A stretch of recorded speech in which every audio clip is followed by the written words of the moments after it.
Hey, what's up guys, this is Dark Arm Duelist, and today I've got another deck profile for you guys. I was trying to wait until the new TCG ban list, not the ARG, because I don't follow ARG. I follow TCG with Konami, for now. I was trying to wait on the new ban list to come out, but I kind of got tired of waiting. But you guys watch, I'm going to drop this deck profile tonight, and it's going to come out tomorrow. And then this deck profile is going to be irrelevant. But, hey, you know, I picked a deck that would kind of flow with it that I don't think is going to get hit. So, here we go. Without further ado, an update on my Battlin Boxers. My Battlin Boxers were the very first deck profile that I ever dropped on my channel. And I'm really proud of them because of that, and I really love Battlin Boxers, especially this new guy, Battlin Boxer Shadow. I haven't seen anybody really play them all that much, and I don't really know why. I mean, I kind of know why, but they're really fun. But let's get into it, guys. So first off, you're playing two Battlin Boxer Shadows. Battlin Boxer Shadow, the reason I'm playing it at 2 instead of 3 is because it can get really cloggy at 3, and 1, you just don't see it enough. And his effect is when you control a Battlin Boxer XYZ monster, you can detach an XYZ to special summon this guy from your hand. So if you have him and a level 4 Battlin Boxer and you haven't normal summoned that turn, you can special summon this by detaching an XYZ and then normal summon another Battlin Boxer monster from your hand and then overlay into a lead yoke or whatever you need. Then you play 3 copies of Battlin Boxer Glassjaw, because what would Battlin Boxers be without Glassjaw? The reason I play 3 Glassjaw is because when it's sent to the graveyard, regardless of how, I don't think there's a really iffy ruling if it's detached or not. So that's up to kind of the player and what your ruling you follow is. But when he's sent to the graveyard, you can add a Battlin Boxer from your graveyard to your hand, except for Battlin Boxer Glassjaw. So he's really good. He like recycles your stuff. Then you play 3 copies of Battlin Boxer Switch Hitter, or in my opinion, the MVP of the whole, deck besides Lead Yoke, and personally my favorite. When he is normal summoned, you can target a Battlin Boxer monster in your graveyard, typically a level 4 Battlin Boxer in your graveyard, special summon to your side of the field. But you can only special summon Battlin Boxer monsters for the rest of the turn. But with 5 XYZ monsters in your extra deck that are Battlin Boxers, you're going to have some options. So that's why I'm playing him at 3. If you're not playing this guy at 3 and you're playing Battlin Boxers, you need to be. Then I play 3 copies of Battlin Boxer Spar. And Spar is really good, but there is a really interesting thing about Spar that a lot of people don't realize. His effect is that you can special summon him if you control another Battlin Boxer, but you cannot conduct the battle phase of the turn that you special summon him for the rest of the turn. You see, it's even messing my words up a little bit. So here's the ruling here. If you special summon him in your main phase 2 and you've already conducted your battle phase, that's okay. So if you have a monster and you wait to normal summon, like let's say you've got a lead yoke on board, you swing and then main phase 2, your normal summon, and then you play Spar and overlay into your second or third lead yoke, that's entirely okay. You can do that. Just for a quick combo tip for you guys, just to know. And he's awesome. And then you will always play 3 copies of Headgear, aka Foolish Burial. When this card is in attack position, he cannot be destroyed by battle once a turn, and when he's normal summoned, you can send a Battlin Boxer monster from your deck to the graveyard, which will typically be this guy, unless it's late game. Then you'll send Glassjaw, but typically you'll send this guy, and that is Battlin Boxer Switch Hitter, or not Switch Hitter. What am I thinking? This is Counterpunch. Excuse me, we already did Switch Hitter. Switch Hitter is this guy, but Counterpunch, whatever.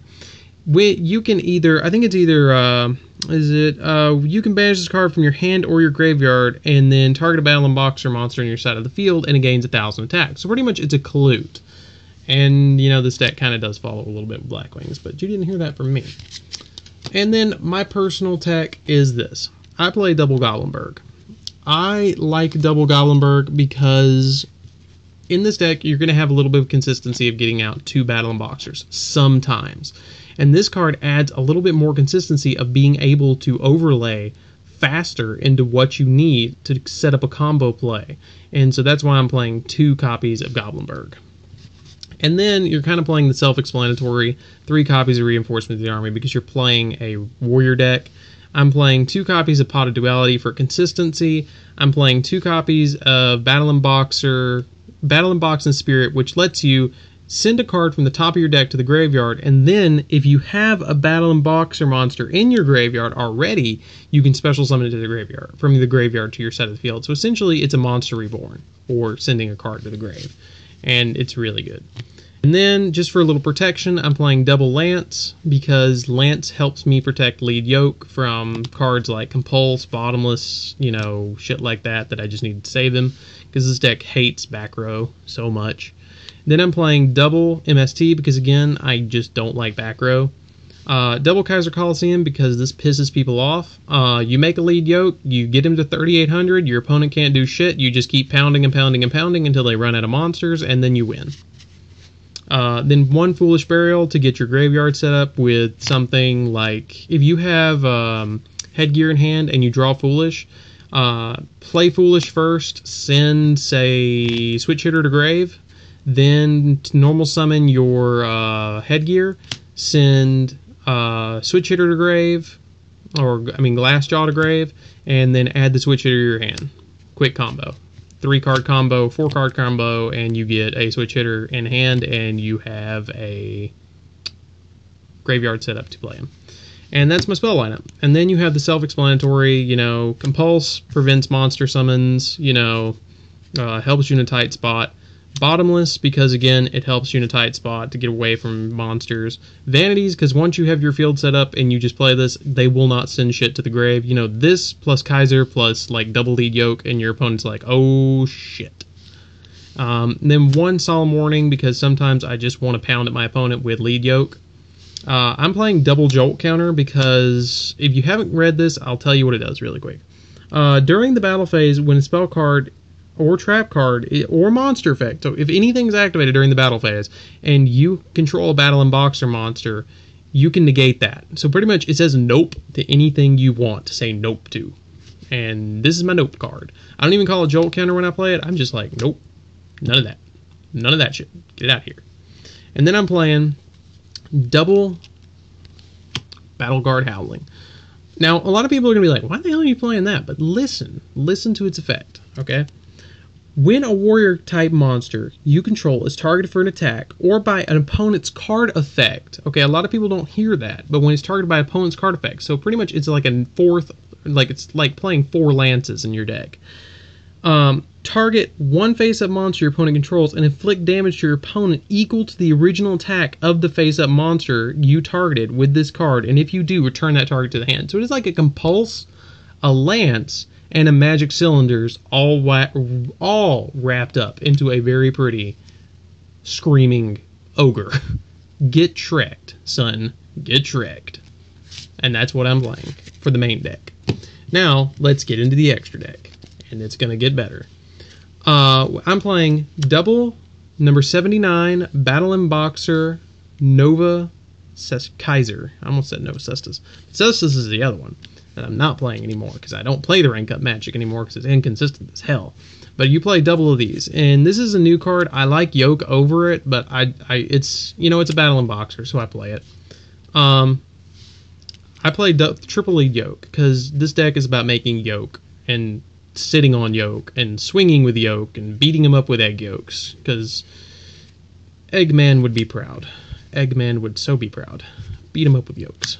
Anyways, I'm playing one Dark Rebellion because sometimes you just need a big beater and stealing your opponent's shit. To steal your opponent's shit, you play 101. Then again, you might need a big beater. To finish up for game, you might need... it's just... I play my extra deck like a toolbox. I mean, I know everybody does, but I just kind of like spill it out there like a toolbox. But number 82, toolbox, swing at them directly, you know, game. Castel, because popping shit and Book of Moon, Compulse and Book of Moon, or Phoenix Wingwind Blast plus Book of Moon is awesome in one card. Exiton, because sometimes you just need to blow up the board. And I believe Lead Yoke lives through it. If the battle logs monster, nope, doesn't lead through it. This is sends to the grave. Total cards in hand. You can detach one extra from this card. Nope, Lead Yoke lives through it. Never mind. So, yeah, Lead Yoke plus Exiton Knight just shits on everything. One Lavalval Chain for graveyard setup, even though everybody's calling for Lavalval Chain to be banned. I don't know why. one Laval chain is okay. I think Laval chain personally should go to 1, no more than 1, because you don't need more than 1. And for, well, not even that. I don't know. I like Laval chain at 3. Gaga Cowboy for pushing for game. And Heroic Champion Rhino. I know it's not Rhino, but I'm calling him Rhino because that's a lot of what my friends call him.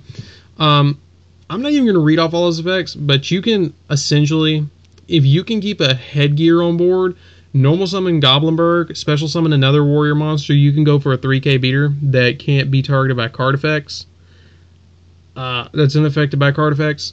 And you can set up board pretty easy to get him out, so I play him. And then I play 1 Rhapsody Berserk. You know, it's DD Crow. And it makes lead yoke go to 5,000 if I do so choose. And shit on everything. But anyways, this has been my Battlin Boxer deck profile. I hope you guys enjoyed it. Don't forget to subscribe. And this is Dark Armed Duelist, and I'm out.